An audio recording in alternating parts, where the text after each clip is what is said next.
Պատվարժան դատարան, այն, որ մենք ահաբեկիչ չենք, դա փաստ է, անքննարկելի, որ ուզեինք էլ չենք կարող լինել, բայց երբեմն էլ մտածում ես, որ միգուցե կարող է մենք ապրում ենք մի այնպիսի ժամանակահատվածներում, որ յուրաքանչյուր մարդ իր կենսագրությունն է ստեղծում։ Ես ինչ եմ ուզում ասել, ոչ թե մենք ենք ահաբեկիչ մի առիթով ասել եմ, այլ էս իշխանություններն են ահաբեկված։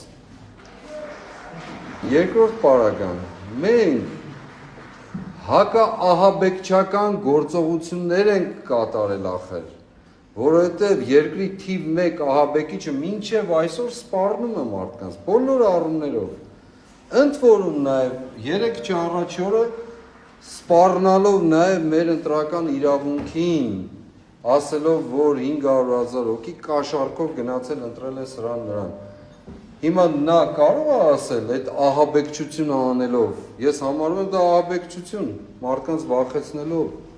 Հիմա կարող է ասել, այստեղ նստածներից որևէ մեկը ում է կաշառքով ընտրել, չի կարող։ Դրա համար պետք է իրան դատի տալ, դատի, լսում եք ընդդիմություն, դատի, դատ, class action, դատ։ Երկրորդ, ես ոչ մեկից ոչ խնդրելիք ունեմ, ոչ պահանջելիք ունեմ, ոչ էլ ոչինչ։ Նույնիսկ հիմա որոշում կայացնեք հետ գնամածը, մի քիչ էլ ավելի տեղ, ուզում եք խորվիրապ գուբ, խնդիր չկա, ինձ ոչ մի բան չի պատահելու, հավատացեք չի պատահելու։ Մեղադրողներն էլ ինչեր են խոսում, հանցագործություն, կրկնել, չկրկնել, իրենք էլ գիտեն, ելի եմ ասել։ Բոլորս էլ գիտենք ով ինչ դերակատարություն ունի, սցենարը պարզ է, մենք էլ տեսնում ենք, զգում ենք, ապրում ենք, ցավոք սրտի տեղի է ունենում մեր երկրում, մեր կյանքում, մեր իրականության մեջ։ Այսքանն է խնդիրը։ Իսկ ես ինչ եմ ուզում ասել, մենք այո հակաահաբեկիչներ ենք, հակաահաբեկչական գործողություններ իրականացնողներ եւ թիվ 1 ահաբեկիչը ի վերջո պիտի ստանա իր արդար պատիժը, ինչ հանգամանքներով դա կլինի,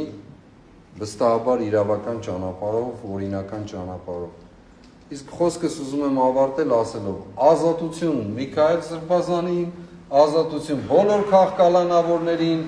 ազատություն յուրաքանչյուրին, որտեղ որ գտնվում է, ինչ հանգամանքներում, ինչ պարագաներում, շնորհակալություն։